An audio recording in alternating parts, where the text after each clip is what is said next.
యెహోవా నిసి, యెహోవా నిసి, యెహోవా నిసి, యెహోవా నిసి. దేవుని పరిశుద్ధ నామమునకు స్తోత్రం కలుగునుగాక.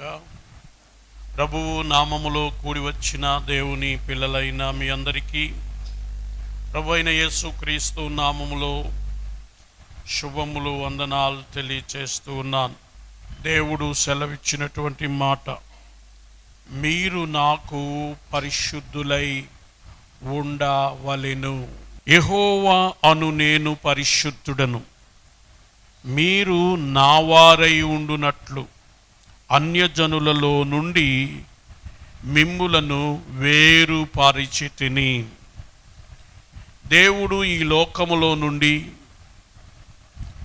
అన్య జనాంగములో నుండి దేవుడు మనలను వేరుపరిచి, ప్రత్యేకపరిచి, ఆయన సొత్తుగా మనలను చేసుకొని, ఆయన ఇంటిలో మనలను చేర్చుకొని, ఆయన పిల్లలుగా, ఆయన సొంత ప్రజలనుగా మనలను కాపాడుతూ ఉన్న దేవుడు చెబుతున్నది ఏంటంటే, మీరు నా వారై ఉండునట్లు మీరు పరిశుద్ధులుగా ఉండాలి. దేవుడు నాకు తండ్రి అని నీవు చెప్పుకోవాలి అంటే నీవు పరిశుద్ధుడుగా ఉండాలి. దేవుడు నిన్ను నా కుమారుడా అని పిలవాలి అంటే వీరు నా ప్రజలు, నా సొంత ప్రజలు, వీరు నా బిడ్డలు, ఈ కుటుంబము నా కుటుంబము, వీరు నా సొంత ప్రజలు అని మిమ్మును గురించి నేను చెప్పాలి అంటే, మీరు నాకు మందిరముగా ఉండాలి అంటే మీరు పరిశుద్ధులుగా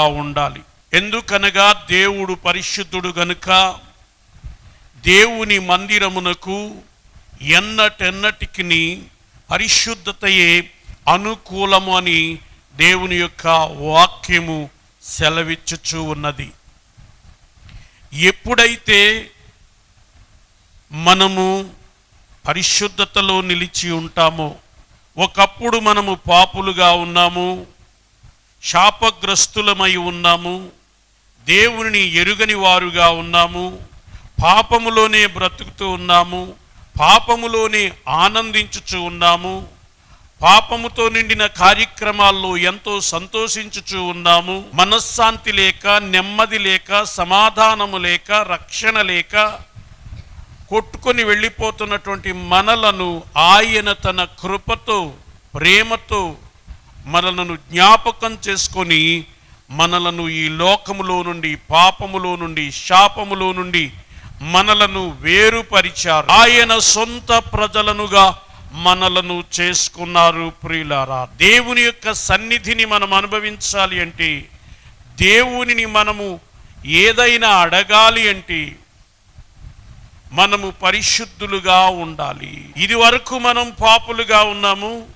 యేసుక్రీస్తునందు విశ్వాసం ఉంచుట ద్వారా, యేసుక్రీస్తునందు నమ్మిక ఉంచుట ద్వారా, నమ్మి బాప్తిస్మం పొందుట ద్వారా దేవుని సొంత ప్రజలమయ్యాము. దేవుడే మనలను తన చిత్తానుసారంగా పరిశుద్ధులుగా చేశాడు.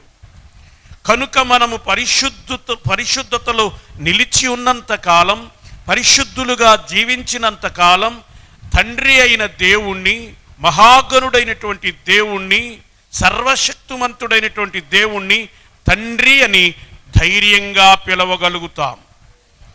తండ్రి యొద్ద నుండి మనకు కావలసిన వాటినన్నిటినీ పొందుకుంటాం. తండ్రి సాన్నిధ్యంలో మనం ప్రార్థన చేసినప్పుడు, నేను ప్రార్థన చేశాను, దేవుడు నాకు ఇస్తాడా ఇవ్వడా అన్న అనుమానం మనకుండదు.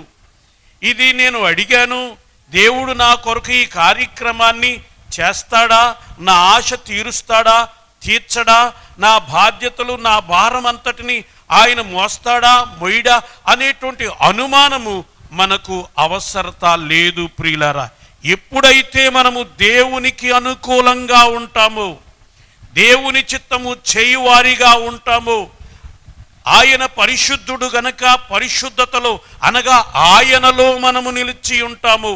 ఆయన మన పక్షముగా నిలిచి ఉంటాడు, ఆయన మనలో నిలిచి ఉంటాడు, ఆయన మన కొరకు ఉంటాడు. ఆ తండ్రి అయిన దేవుని కుడిపార్శ్వమున మన రక్షకుడును విమోచకుడును సజీవుడైన యేసుక్రీస్తు ప్రభువు మన కొరకు విజ్ఞాపనము చేయుచు ప్రధాన యాజకుడుగా అక్కడ మన కొరకు ఉన్నారు. ఆయన మన కొరకు చేస్తున్న ప్రతి ప్రార్థన విజ్ఞాపనము మన పట్ల నెరవేరాలి అంటే దేవుడు మన జీవితాల్లో అద్భుత కార్యాలు ఆశ్చర్య కార్యాలు జరిగించాలి అంటే మనము పరిశుద్ధతలో నిలిచి ఉండాలి. మనము దేవుని యొక్క ఆశీర్వాదాలు పొందుకోకుండా, దేవుని యొద్ద నుండి జవాబులు పొందుకోకుండా, దేవుని ఇంటిలో ఉన్నటువంటి ప్రతి ఆశీర్వాదాన్ని స్వతంత్రించుకొనకుండా చేయడానికి శత్రువగు సాతాను ఏ విధం చేతనైనా మనలను పాపములో పడవేసి మనలను నాశనం చెయ్యాలని వాడు ప్రయత్నం చేస్తూ ఉంటాడు. కావున దేవుని పిల్లలమైన మనమందరమును కూడా ఏ విధము చేతనైనను మనము పరిశుద్ధతలో నిలిచి ఉండాలి. అందుకొరకే మనము ప్రార్థనా విజ్ఞాపనల్లో ఎప్పుడునూ కూడా నిలకడగా ఉండాలి. దేవుని యొక్క వాక్యాన్ని చదవాలి, దేవుని యొక్క వాక్యాన్ని ధ్యానం చేయాలి. దేవునికి అనుకూలంగా మన తలంపులు ఉండాలి. సాతానుకు సంబంధించింది ఏది మనలో ఉండకూడదు. సాతానుకున్నది మొట్టమొదటిది ఏంటంటే గర్వం, అహంభావం, హెచ్చించుకునే స్వభావం.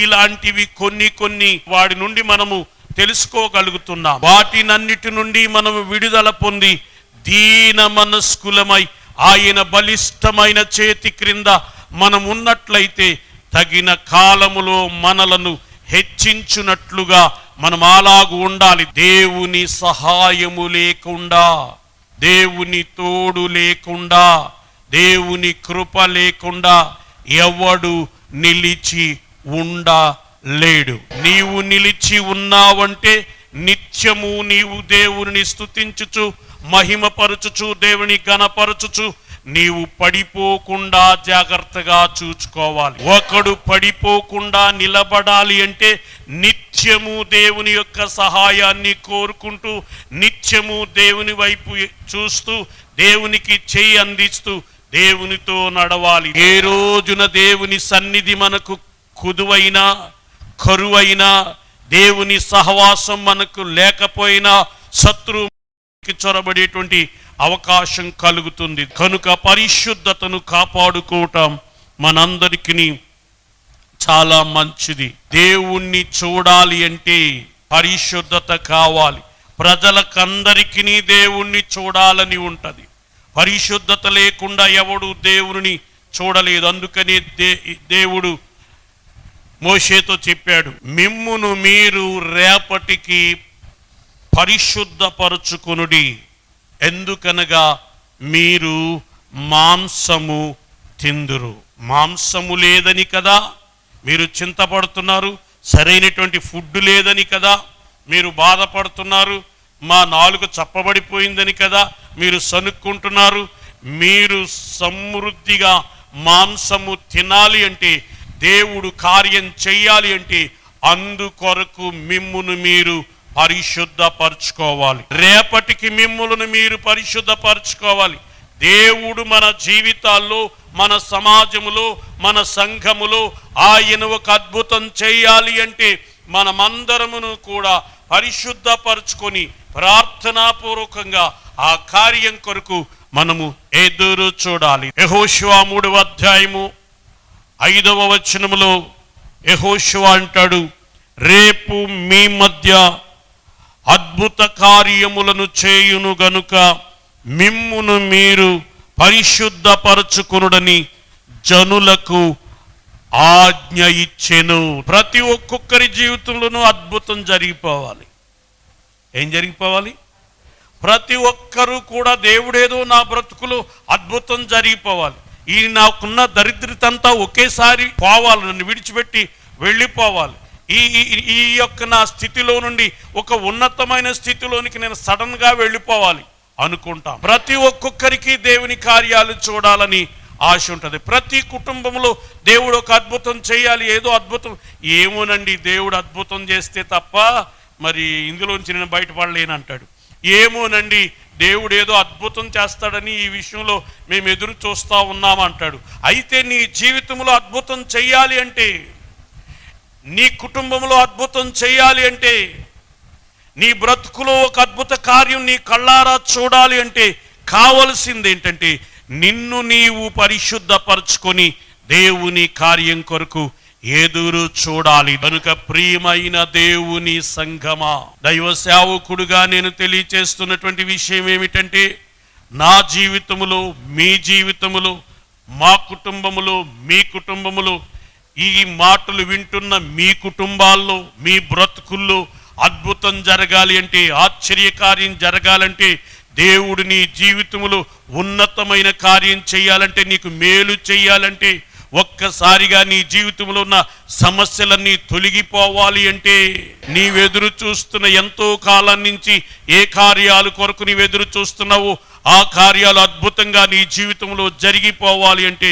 నీవు దేవునికి అనుకూలంగా మారిపోవాలి. దేవుడు నీ జీవితంలో కార్యం చేయటానికి అనుకూలముగా నిన్ను నీవు మలుచుకోవాలి.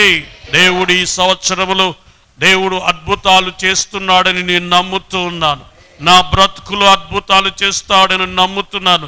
ఎన్నో సంవత్సరాల నుంచి నేను ఎదురు చూస్తున్నటువంటి ఆ గొప్ప కార్యాలు నా జీవితంలో చేయటం ప్రారంభిస్తున్నాడని నేను నమ్ముతున్నాను. అంత మాత్రమే కాదు, ఈ మన సంఘాల్లో దేవుడు అద్భుతాలు చేయబోతున్నాడని నేను నమ్ముతున్నాను. దేవునికి స్తోత్రం.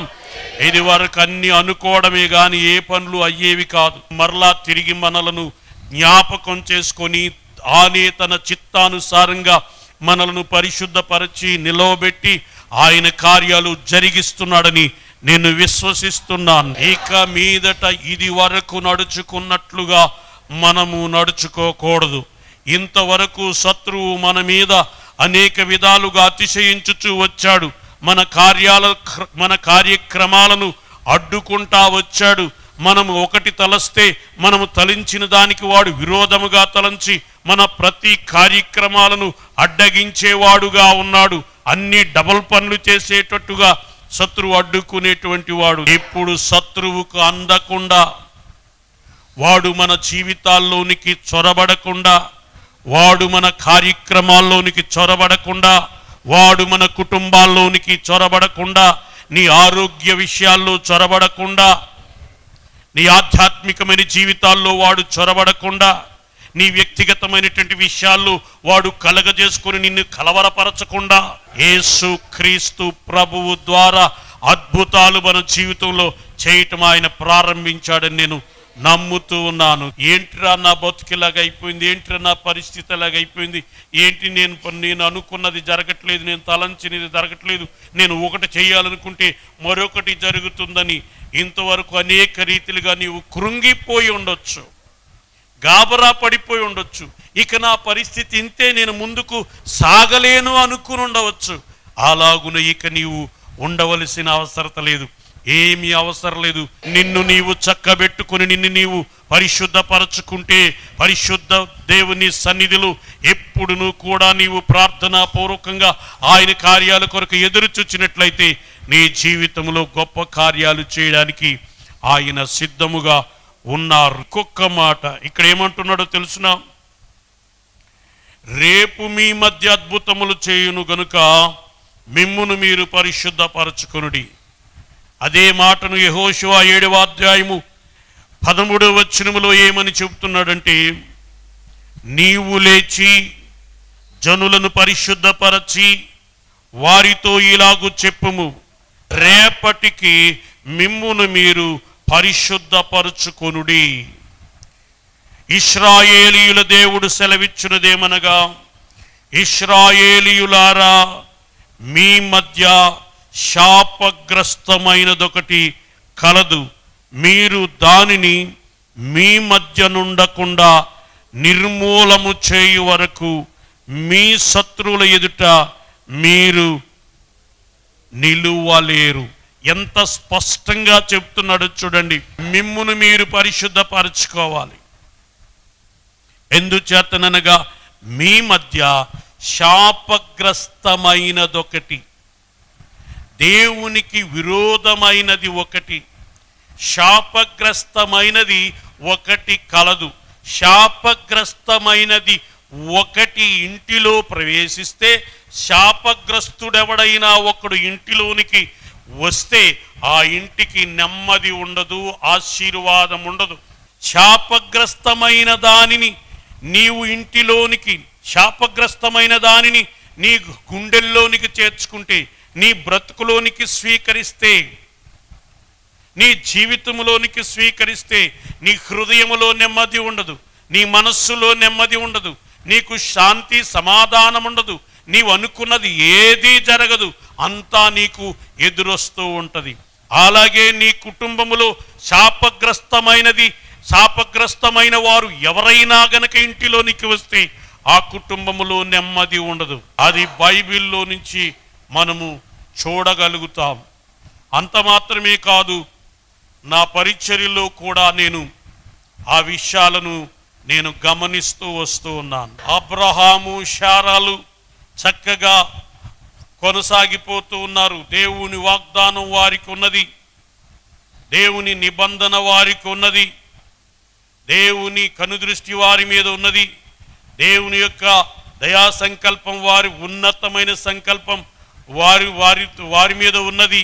అయినా సరే దేవుని యొక్క చిత్తము లేకుండా ఒక్కతెను ఇంటిలోనికి తెచ్చుకున్నారు.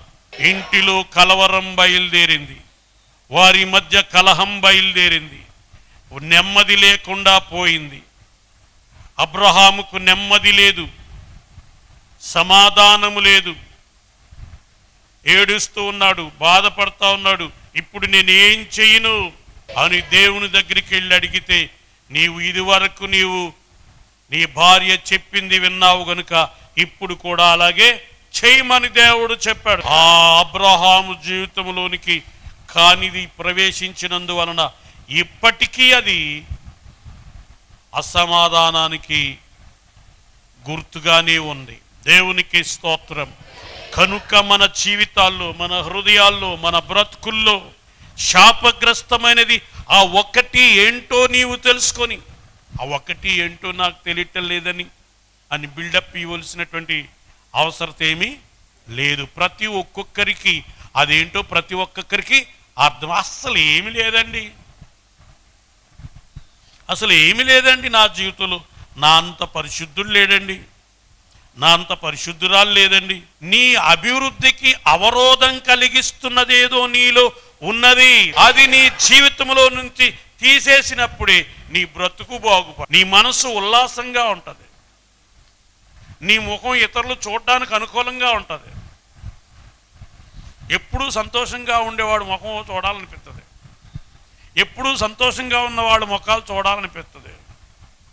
ఉసూరుమంటా ఉండేవాళ్ళు ముఖాలు చూడబుద్ధి అద్దా. కొంతమంది దేవుని సన్నిధిలోనికి వచ్చి కూడా దేవుని సన్నిధిలో ఉండి ఏదో పోగొట్టుకున్నట్టుగా కూర్చుంటారు. దీనంతటికీ కారణం ఏంటో తెలిసిన, ఏదో సంథింగ్ ఈజ్ రాంగ్ నీలో ఉంది, అంతే.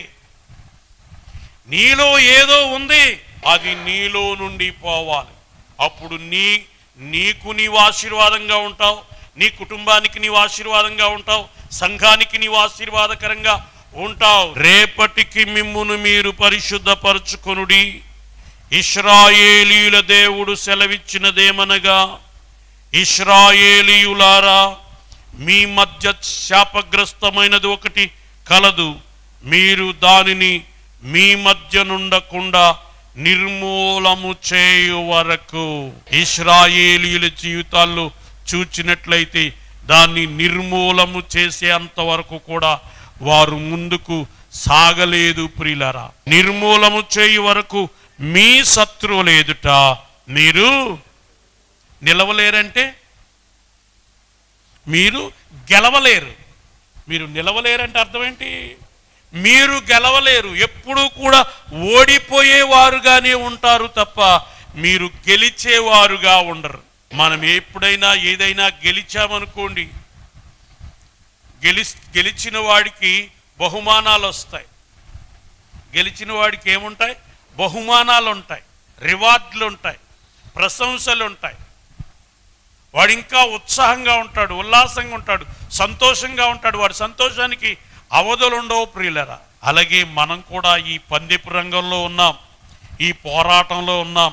ఇలాంటి పోరాటంలో అలాంటి పెద్ద కప్పు కాపోయినా ఓ మాదిరి కప్పు వచ్చినా మనకి ఎంత ఆనందంగా ఉంటుంది. దేవుని దగ్గర నుండి మనం అలాంటిది సంపాదించుకోవాలి ప్రియులారా. మనం జయ జీవితం జీవించాలంటే శత్రువు మీద, సాతాను యొక్క శక్తుల మీద, చీకటి శక్తుల మీద, అన్నిటి మీద మనం జయ జీవితం జీవించాలంటే, అన్నిటిలోనూ మనం గెలుపు పొందాలి అంటే శాపగ్రస్తమైనది ఏదుందో అనగా దేవునికి విరోధమైనది ఏదుందో, దేవుని ఆత్మను దుఃఖపరిచేటువంటి పని నీవేం చేస్తున్నావో, దేవునికి విరోధమైనది ఏది నీలో కనబడుతుందో అది నీలో నుంచి తీసేసుకోవాలి. అది మనలో నుంచి తొలగించుకొని దేవుని దగ్గర క్లీన్ అయిపోవాలి. ఆ శాపగ్రస్తమైనది ఏదో మనలో నుంచి తొలగించేసుకున్న రోజున దేవుడు మన జీవితాల్లో అద్భుతాలు చేస్తాడు, మన కుటుంబాల్లో అద్భుతాలు చేస్తాడు, మన పరిచర్యల్లో అద్భుతాలు చేస్తాడు. నీవు నడుస్తున్నప్పుడు ఇంక నీకు ఎదురుండదు. నీవే కార్యక్రమం చేసినా సరే, నీవు ఇల్లు కట్టుకున్నా సరే, నీ పిల్లల యొక్క ఉద్యోగాల విషయాల్లో అయినా సరే, వివాహాల విషయాల్లో అయినా సరే, నీ యొక్క భూమి విషయాల్లో అయినా సరే, ఏ విషయాల్లో నువ్వు ఏది తలంచినా సరే అన్నిట్లో గెలుస్తావు, కానీ ఓడిపోవు. ఎప్పుడు నీవు ఓడిపోవు, ఎప్పుడు నీవు సిగ్గుపడవు, ఎప్పుడు నీవు తలదించుకోవు. ఎందుకు నా బ్రతుకులో ఇలా జరిగింది అని పొరపాటును కూడా నీవు అనుకో ప్రియులారా. దేవుడు తప్పకుండా విజయాన్నే ఇస్తాడు. అసలు ఊహకందని కార్యక్రమాల్లో ఇది ఇలా జరగటానికి అవకాశం లేదు అనుకున్న దాంట్లో కూడా ఆయన జరిగించేస్తాడు. అద్భుత దేవుడు అండి, ఆశ్చర్య కార్యాలు చేసే దేవుడు అండి. ఆయన కార్యాలు తలుచుకుంటుంటే గుండెల నిండా కృతజ్ఞతాభావం. దేవునికి ఏమిచ్చి, ఆయన కార్యాలకి ఏమిచ్చి మనము ఆయన గణపరచగలం? దేవుని కార్యాలు మనం అనుభవించాలి అంటే, దేవుని కార్యాలు చూడాలి అంటే, అద్భుతాలు మనం చూడాలి అంటే, శత్రువుల మీద మనం జయమును పొందుకోవాలి అంటే మనము పరిశుద్ధపరచుకోవాలి. మనము పరిశుద్ధపరచుకోవాలి. ఎందుచేతనగా దేవుడు చెప్పాడు, మీరు నాకు పరిశుద్ధులై ఉండవలెను. యెహోవాను నేను పరిశుద్ధుడను, మీరు నావారై ఉండినట్లు. మీరు బయటికి వెళ్ళారనుకో, మిమ్మల్ని ఎవరైనా చూచారనుకో, ఏమని చెప్పాలి? ఈడి ప్రభువుని నమ్ముకున్నాడు, ఈడి దేవుడి బిడ్డ అని చెప్పాలంతే. అసలు నీతో మాట్లాడక్కర్లేదు, అసలు నిన్ను చూస్తే చాలు దేవుని బిడ్డ అని చెప్పాలంతే. లోకంలో నిన్ను చూచినప్పుడు వీడు దేవుని బిడ్డ, ఈయన పాస్టర్ గారు, ఈమె పాస్టర్ అమ్మ, ఈవిడ మంచి విశ్వాసి, మంచి సమర్పణ కలిగిన బిడ్డ, లోకమే నీకు సర్టిఫికేట్ ఇచ్చేయాలంతే ఆటోమేటిక్గా. నిన్ను చూస్తే చాలు అందరూ కూడా వీడు దేవుడి బిడ్డ అండి. నీ కార్యక్రమాలు చూసి ఏంటి ఆడు దేవుడి బిడ్డ అండి అంతే. వాళ్ళంతే, తినరంటే తినరాళ్ళు అంతే, వారు రారంతే. హామాను రాజుతో అంటున్నాడు, మన దేశంలోనికి ఒక జాతి వారు చెదిరి వచ్చారు. ఎలా వచ్చారంట? ఆ యూదులు, ఆ జాతి వారు ఏంటో తెలిసిన, వారు మన సకల జనుల విధులకు, వారి యొక్క విధులు, వారు చేసే పనులు భిన్నంగా ఉన్నాయి. వారు మనం చేసే కార్యక్రమాలు చేయరు, వారు మనతో ఏకీభవించరు. మన కార్యక్రమాలకు విరోధముగా ఆయన కార్యక్రమాలు ఉంటాయి. మీరు నావారై ఉండునట్లు అన్యజనులలో నుండి మిమ్మును వేరుపరిచితిని. మన మాటలు కానీ, మన క్రియలు కానీ, మన కార్యక్రమాలు కానీ, మనం చేసే పనులు కానీ దేవుని బిడ్డలుగా, దేవుని పిల్లలుగా తగినట్లుగా ఉండాలి. వాడు ఒక్కటి కొట్టినా సరే, నీవు 2 కొట్టినా సరే, వాడు 10 నిన్ను తిట్టినా సరే నోరు మూసుకొని ఉండాలి. వాడు దేవుని బిడ్డ. అప్పుడు దేవుడు నీ పక్షంగా కార్యం చేస్తాడు, నిన్ను మహిమపరుస్తాడు, నిన్ను విడిపిస్తాడు, నిన్ను ఘనపరుస్తాడు. వాడే రేపొద్దున సిగ్గుపడతాడు. వాడు తిట్టాడు కదా నువ్వు తిడితే, వాడు కొట్టాడు కదా నువ్వు కొడితే, నీకు దేవుని బిడ్డకి తేడా ఏంటి? దేవుడు మనల్ని ప్రత్యేకించుకున్నాడు. ఎందుకు? ఆయనను తండ్రి అని పిలిచే భాగ్యం మనకిచ్చాడు. ఈ సర్వ ప్రపంచములను నిర్మించినటువంటి సర్వ సృష్టికర్త అయిన దేవుణ్ణి తండ్రి అని పిలిచేటువంటి అధికారం, హక్కు మనకిచ్చాడు. దేవుని ఇంటిని స్వతంత్రించుకునేటువంటి గొప్ప అర్హత, యోగ్యత మనకిచ్చాడు. అంటే నీకు ఏదైనా భారం కలిగింది ఏదైనా ఉందంటే, ఏంటయ్యా మరి నువ్వు ఇలా, నాకేం అవసరం లేదని, నాకేం పర్లేదు, దేవుడే చూసుకుంటాడు అంతా అని అనగలుగుతావు. అది దేవుని పిల్లలకు ఉండినటువంటి ధైర్యం. ఎలా వచ్చిందా ధైర్యం? ఎలా వచ్చిందా ధీమా? నా తండ్రి చెప్పిన మాటల్లో, ఆయన ధీమాలో, ఆయన విశ్వాసం ద్వారా ఎన్నో విషయాలు నేను నేర్చుకున్నాను. ఎవడి మాట చెప్పగలుగుతాడు, ఎవడి మాట పలకగలుగుతాడు, ఎవడు అలాగా ధీమాగా ఉండగలుగుతాడు? అలాంటి ధైర్యం మనకు ఉండాలి అంటే దేవుని సన్నిధిలో నిందారహితంగా నిలబడాలి. దేవుడు నా పక్షంగా కార్యం చేస్తాడు, నా బిడ్డల్ని కాపాడుతాడు, నా ఆస్తిపాస్తులను కాపాడుతాడు, నా సమస్తాన్ని కాపాడుతాడు, నాకు వ్యతిరేకంగా ఎవడు నిలవలేడు, ఏ శత్రువు, ఏ సాతాను కార్యక్రమాలు నా మీద చెల్లుబడి కావు, దేవుడు నా పక్షంగా ఉన్నాడన్న ధీమా ఉండాలి. ఆ ధీమా ఉండాలి అంటే దేవునికి అనుకూలంగా మనం బతకాలి. ఇంకా నా జీవితంలో అయినా కొన్ని రోజులు ఇలాగా బతికనేమో కానీ నా తండ్రి ఎప్పుడూ కూడా ప్రతి రాత్రి, ప్రతి ఉదయం, ఏ ఉదయాన కూడా బలిపీఠం మీద ధూపం వేయకుండా బయటికి వెళ్ళా. సాయంకాల నైవేద్యం, ఉదయకాలపు ప్రార్థన, క్రమముగా భక్తి చేశాడు. కాబట్టి ధైర్యంగా నా దేవుడు నా పక్షంగా ఉంటాడు అని చెప్పాడు. కనుక మనము పరిశుద్ధులుగా మన పవిత్రతను, మన సమర్పణను, మన యొక్క దేవుడు మనకిచ్చినటువంటి ఆ ఆధిక్యతను, ఆ అర్హతను, ఆ కుమారత్వాన్ని జాగ్రత్తగా కాపాడుకుంటే మనం ధైర్యంగా జీవించగలుగుతాం. అద్భుతాలు, ఆశ్చర్య కార్యాలు మన జీవితంలో దేవుడు చేస్తాడు. కనుక దేవుడు మనల్ని వేరుపరిచాడు గనుక మన దేవుడు పరిశుద్ధుడు గనుక అలాగున ఉండడానికి మనము కూడా సిద్ధపడాలి. అలాంటి కృప దేవుడు మనందరికీ మెండుగా దయచేయును గాక. ప్రార్థన చేసుకుందాం. మహోన్నతుడైన మా ప్రియ పరలోకపు తండ్రి, విత్తబడిన వాక్యం మా అందరి జీవితాల్లో ఫలింప చేయండి. యేసు నామములో ప్రార్థన చేస్తున్నాను తండ్రి, ఆమేన్. యెహోవా నిసి, యెహోవా నిసి, యెహోవా